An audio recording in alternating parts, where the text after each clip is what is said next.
Hi, folks. Welcome to our next episode of In Conversation. My name is Nicholas Arnold. I'm the Senior Marketing Manager at Attila Glatz Concert Productions.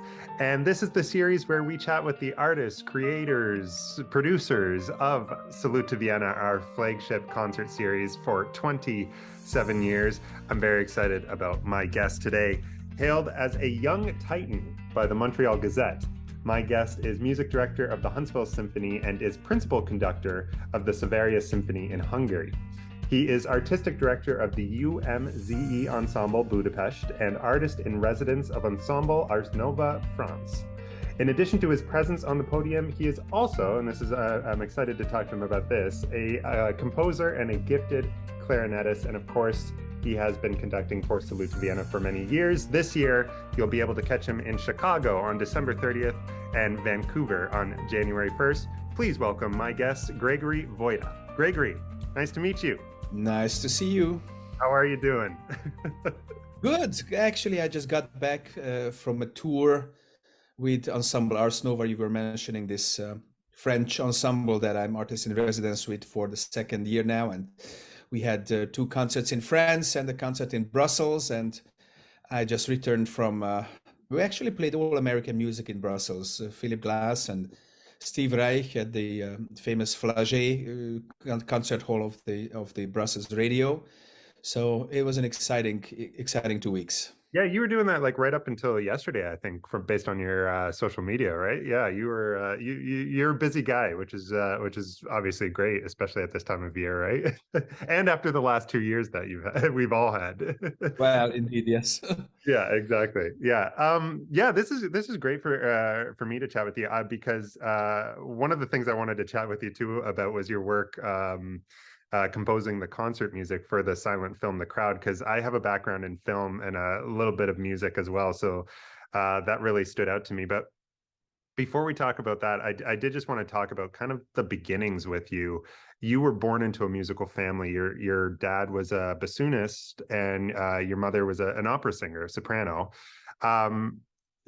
So watching them obviously perform and work professionally, did that have an immediate impact on you as a kid? Were you seeing that and going, I want to grow up to do something with music one day? I mean, the best example here is actually my own son, my older son, who when he was young, he said, well, when we asked him, what are you going to be? And he said, I'm going to be a concertor because, mommy and daddy going to do concerts. So apparently it's a thing. So, when you grow up, you see your parents concerting around, that's normal, right? So that environment, the way somebody gets ready at home, practices, goes to rehearsal, goes to the concert, comes back, all the dressing up and all the preparation, that kind of becomes normal life for you when you're a child. You grew up with that. So that was music to me. And my parents never actually pushed me to become a musician. They said, well, yes, it's an option and learn an instrument and that's good for you. But if you decide to become something else, that's also fine. So it was really me who, thought that, well, this concerter stuff just might be something that's maybe it's a lot of fun and it is worth doing it for a lifetime, I guess. Yeah. At what point did you pick up the clarinet, and what drew you to that instrument in particular? Well, I played the violin, started when I was 6, and then I turned out to be allergic to many things, and among those many things, it was horsehair and rosin that you put on the bow. Oh, no way. So, my parents said, "Okay, let's not do this violin thing. Let's do something else." And my father said, "Well, why don't you play the clarinet? It's an instrument that can be used in many different genres and styles. And if you don't like or you don't make it in classical music, you can play in a big band or in a jazz band or something like that." So that's how the clarinet became my instrument. That's true, actually. It is very versatile in that. Did you ever like study other genres, or was it always classical? Did you end up going into Uh, like, jazz a bit?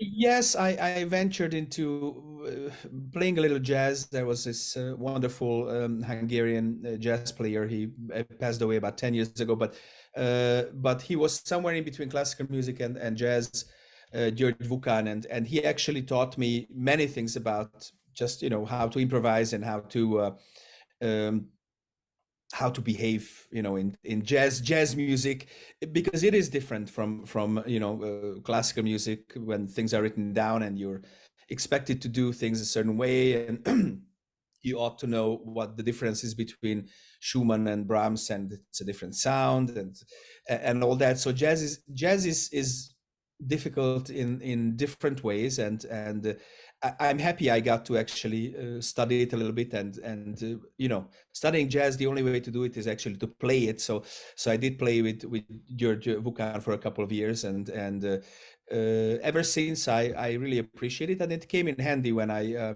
started my career in the US, when you have to conduct pops concerts and work with jazz artists. It's good if you got that swing. Yeah, yeah, no, that's exactly it. It's a certain feeling that you have to have, right? I remember doing a show, and the my show partner at the time was saying, "Yeah, this drummer that we have is really good. He just knows how to swing." And I didn't quite know what Yeah. he meant, but it's some people got it and some don't, right? Yeah, I'm interested too because you are a very gifted composer. If that happened kind of at the same time, were you always kind of writing music or creating your own melodies? Obviously, there's a point where it then turned into a professional thing, but had that always been a part of you? Uh, in yeah, some shape and form, I'd say. I mean, I started writing music by making arrangements. Uh, Afternoon of a Faun for string quartet, flute, clarinet, and harp, and you kind of learn how it works. You learn the textures, and you learn the ideas, and how other composers do it. I mean, if you're an instrumentalist, you have kind of a physical connection to music, right? You play it, then you study things on the side, theory and harmony and all that. But really is when there is just a blank paper in front of you, um, and to write something down, that is really quite a different experience. And my opus one piece, I mean, I've written other pieces before, but probably started when I was 13, I'd say. But my first opus is from when I was 20, and of course it's written for my own instrument, the clarinet, and ever since it's being played, and it was published, and there's many recordings out there. So that kind of kick-started this whole thing, and ever since it's actually it's liberating. It's very uh, well, it's not easy to do, right? Yeah. There's a lot of other responsibilities compared to when you're interpreting someone else's music, and you're trying to get into the skin of Gustav Mahler and other people, Mozart and the Strauss father and son and all that. So to write something that's not like that, and it is really yours, but it's valid. It's a totally different adventure, I guess. I would imagine too that there's a little bit of when you're starting out composing, that there's a little bit of imposter syndrome almost, that you're feeling like oh, are people going to think I'm trying to be Strauss or this or that, while you're trying to find your own voice, right? I'm sure there's an Yeah, element of confidence that, yeah, yeah, but I think, I mean, you start with imitating somebody. There is no other way to start it, right? Nobody's coming from a different planet. You're coming from a tradition of a living art form, that's classical music. I like to say that my teacher studied with someone who studied with someone who studied with someone who studied with Mozart, yeah. so you go all the way back to the first caveman who ever played any sounds on two bones or something. So really is an unbroken chain of of a tradition, and composition is part of that. So you're trying to imitate things that you like, and then if you're lucky and if you're interested enough and if you spend enough time with it, then you find your own voice, hopefully, and you can produce things that other people can't because it's you, right? Yeah. But it takes decades actually to dig deep enough and to find who you really are, and find, as I like to say, the thing that only I can write here and now. So the music that needs Gregory Vajda to be here and now, and to produce it now and put it on paper or put it in the computer and have musicians play it. So so that's a different type of calling. You just made me think of a question, because I know technically how things have changed just with technology in terms of writing. Have you moved like how difficult was it to move along with that change? Because back when you were starting out writing, now there's all these programs and softwares that can do stuff for you. And do you use those, or are you a traditionalist in a way? No, I do use those, but they're very practical and they speed things up. Mm, Uh, and since all of us now are living with technology, right? I mean, if you're not up to date within a half a year or 3 months, you don't know what's happening. So it is part of this overall yeah, coexisting with technology. Uh, the interesting part of it is that the way you write music, the medium you use, computer, uh, depending on how you play it back for yourself, or you don't play it back, how you input the notes, copy paste and all that, it does make your brain work differently. So it used to be a completely different process of getting a big paper and writing it by hand. It just makes your brain, and I mean you see that all over in every art form, right? yeah, Especially visual art, that the possibilities actually draw things out of people that you never thought they were there, because you actually have a medium, you have technology that can do a lot of things that you haven't even dreamt about before, and now it's there. So now you can pick between, oh, okay, so I can do that. Oh, if I can do that, that changes the whole thing. And so it's actually, I think it's exciting. The question remains of what's going to be available in, let's say, 10, 20 years, with all the people who are using their tablets of reading music, saved in a PDF format. Where are you going to store that? Where is your music going to be stored? How are you going to be listening to it? I mean, it's a constant problem for libraries and music libraries. Is you have the traditional way on paper, which is, I guess, is still the most reliable, because it's there. You put it on your stand and you play. But many artists like, and it makes a whole lot of sense to travel with one laptop or something, and there's your music. Except it creates new problems, and then you have to deal with it, like in all parts of life, I guess. yeah. It's funny. I see a correlation actually, even just with film, as you said, because back then it's like you're making a cut, and that was the cut you made, and you glued the film strip together. Yeah, And exactly. now, similarly, it's like you can see all your different options and go, oh, maybe I'll do this. No, I'll fix that, and it's all right there for you on your laptop, tablet, or wherever. I'm always interested in asking a conductor this, because I think it's a really interesting element of music to get into. And so, what made you kind of what drew you to the podium, basically, as opposed to just remaining as a musician playing the pieces? Yeah, and what was your first step to kind of going in that direction? Well, my first step was conducting my own music, Mm. because it's the easiest way to get a conductor to Yeah, conduct your music. Because if you do it yourself, uh, and I mean, it's a natural way of working with your friends at the Academy of Music, or at the conservatory, and you come together, you play chamber music, and then sometimes it's not Brahms or Mozart, but it's your own music. Um, I guess it's the complexity of it. Like, it's more complex than playing just one instrument. Even the piano, which can play many parts, and you can play an orchestra score on the piano. It's not going to sound like that, but uh, other than the sound, it's working with people.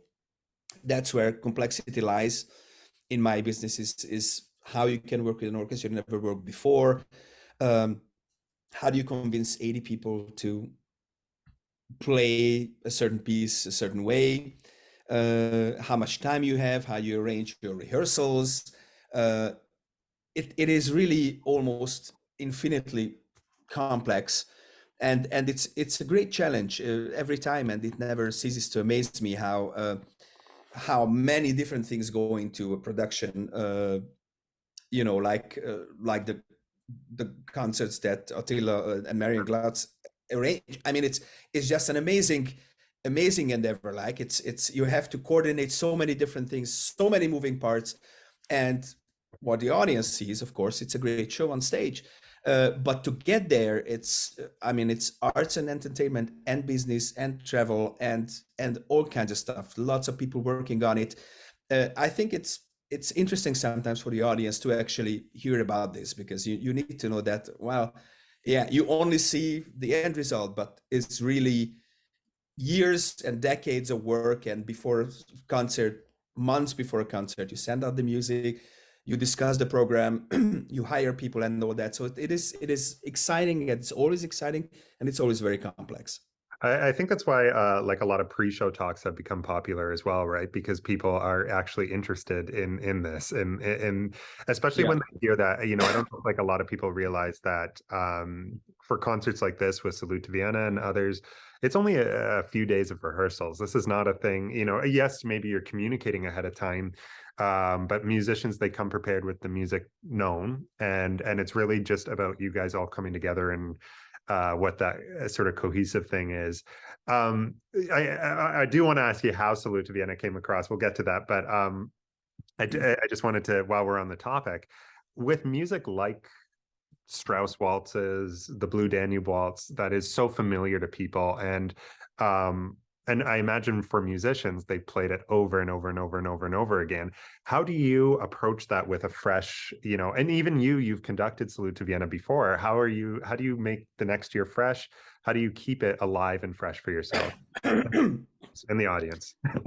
Well, I don't know. How do you play Hamlet Mm, 200 nights a year, right? yeah. It is the same, but it's just not the same. And the audience is different. I think it's important to remember that the audience that's there that night is just as an integral part of this production than anybody who's on stage, singing, dancing, playing, and you feel the vibe. So when there's a different audience, it's a different vibe.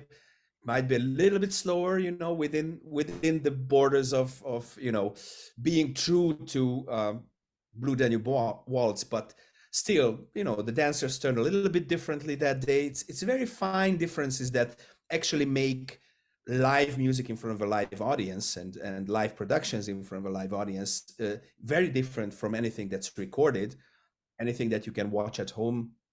You can stream it. If you still have a DVD player, you can look at that too. But everybody knows, who buys tickets to a show like that there's nothing like being in the same space at the same time with thousands of other people watching this same show. And maybe if you discuss it afterwards on your way home, oh, honey, how did you like the Blue Danube Waltz tonight? And well, I don't know. Oh no, I loved it. It's different experience for everybody, because people are in a different mood. They had a good day or a bad day.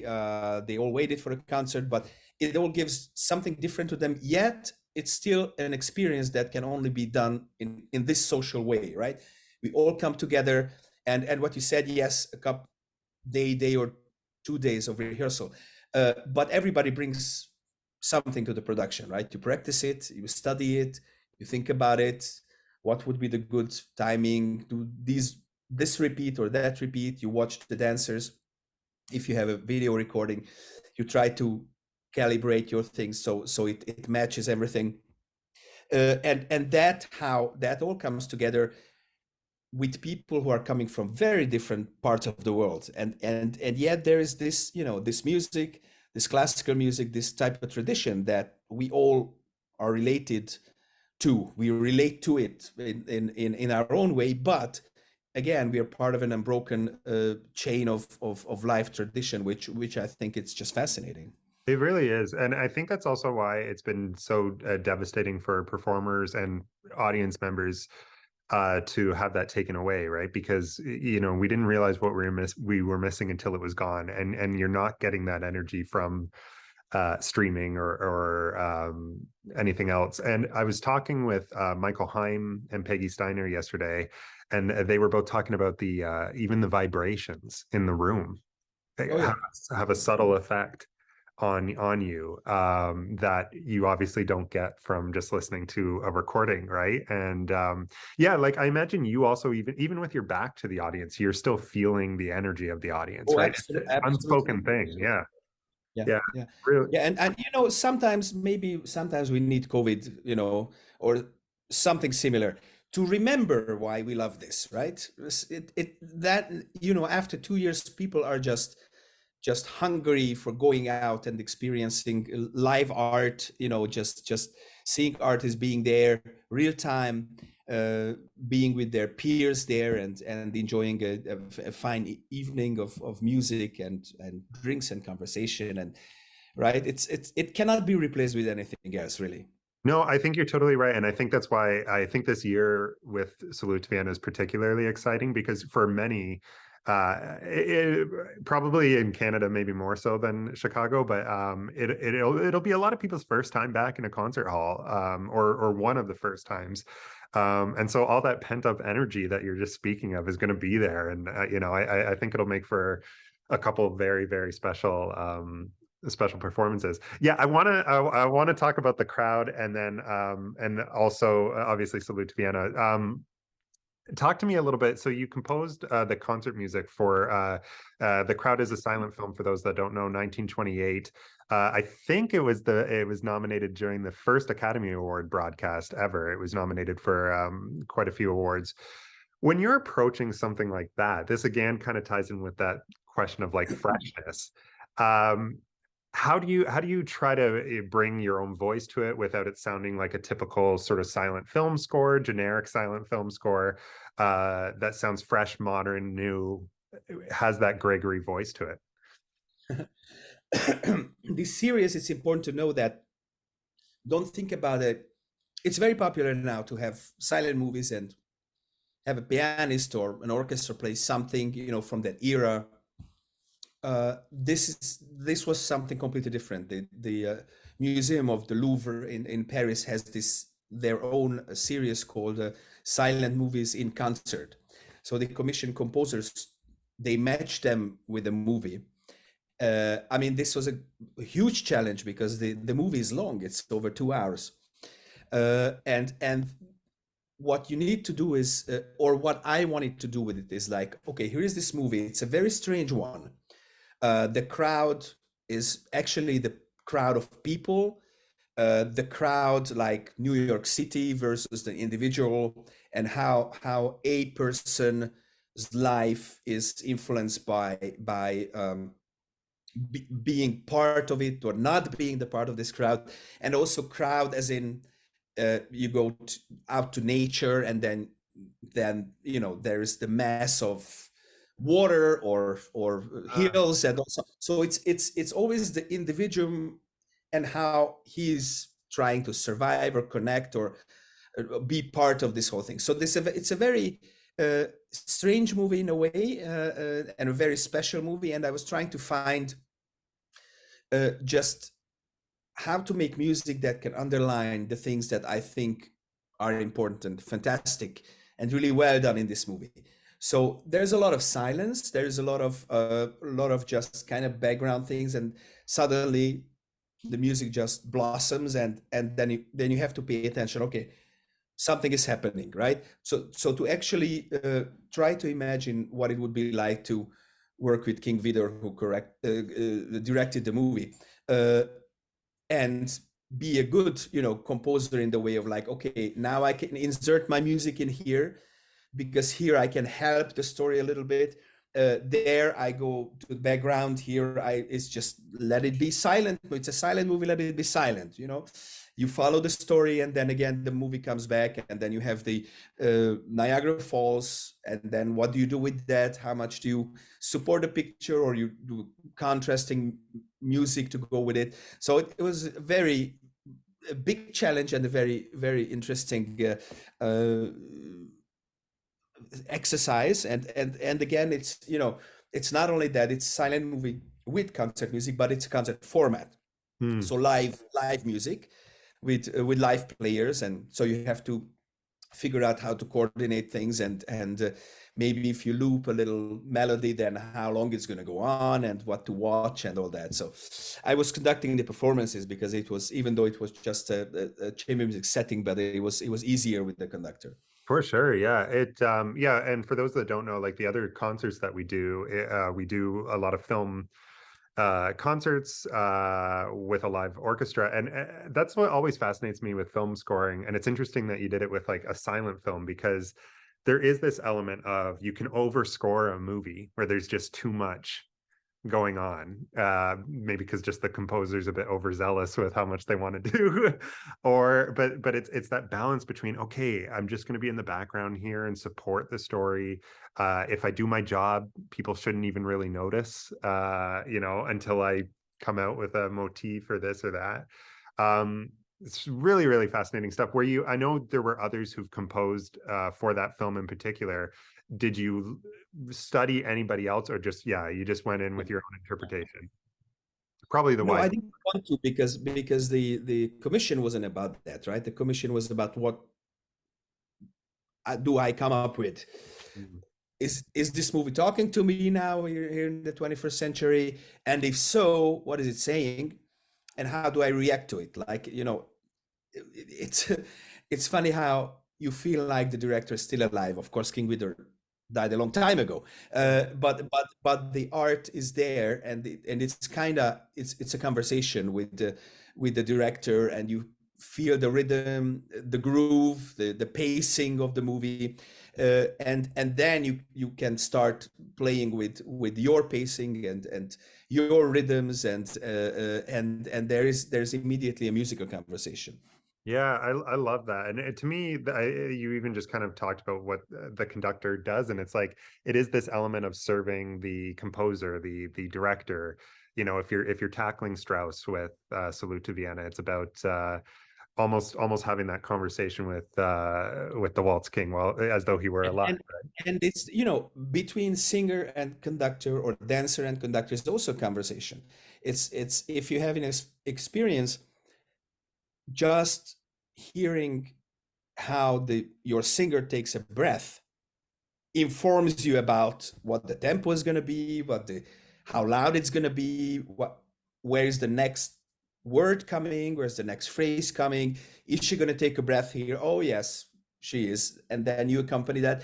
And the same with dancers. It's a physical activity that you can kind of feel what's going to happen, and what the general vibe is like, and also just from the first jump of a dancer, it starts the whole process, and then you are just into it. And it's like, even conducting is also a physical activity, so you're making movements. And so if you can say that you're also dancing with the music, so there's this interaction between you and the dancers, or you and the singer, and you try to make the orchestra become integral part of it. So that's what conductors do. Yeah, I think that's why people love coming back to Salute to Vienna, is because every year, even if you're seeing the same program, there's this element of subtlety and difference to it. Because obviously it's not the same dancers from 1995, or the same singers or the same conductors, and so there's this element of everybody. Do you talk to I know you're working with Brian Cheney and Monica, I think, is our soprano. Yeah, Monica Rebholz is our soprano. And do you chat with them beforehand at all, or does it all come together in the rehearsals? No, I like to communicate before, because it's part of my preparation to, do you have any requests, Mm. anything that you would do a little bit differently from uh, what we all know about this piece, and how where do you breathe? Is it slower, faster? Uh, how can I help you do your best as a singer or a dancer? And you can prepare that. You can write emails, you can have a Zoom conversation, and luckily these great artists that work for Salute Vienna, they're very, they talk to you, right? So there's a communication going on, and it's really a relationship between artists, and it's a very creative one. So I'm also enjoying that part of this whole process. Absolutely. Tell me how you came across Salute to Vienna in the first place. How did you connect with Attila and Marion? Well, my first meeting was actually with Attila in Vienna, Hmm. when there was this opportunity that I was interested and he was interested, and then he said, "Okay, let's just meet for a coffee in Vienna." I mean, that's just the best thing you can do in Vienna, right? To have a nice coffee, eat a nice cake with it. So it was a very pleasant conversation, very close to City Hall, just across the street. And uh, I think in my business it's very important that if it's possible, to like the people that you work with, right? So the personal connection is important, and I think our first meeting just started this connection, and it was clear from the beginning that, oh yes, we're gonna work together just fine, and it's gonna be great, and it's gonna be good for Salute to Vienna. It's gonna be good for me. I enjoy it. I can do what it takes, I'm actually really excited of doing this type of music. And I used to do more Hmm. uh, Viennese waltzes and polkas and all this traditional music, maybe about 15, 20 years ago, and then there was a little silence there, and so to pick it up again, and as I said, it's like Hamlet. You're an actor and you get into the skin of these wonderful composers, and also of the era, right? So it's a time travel, really, and it's just immense fun to do that, to travel back in time, and to make this music like it's there for the first time, and people are hearing Blue Denim Waltz for the very first time in their lives. Yeah. Uh, you kind of already just did it for me by just by saying that it's a time travel, but I'm going to put you on the spot a little bit.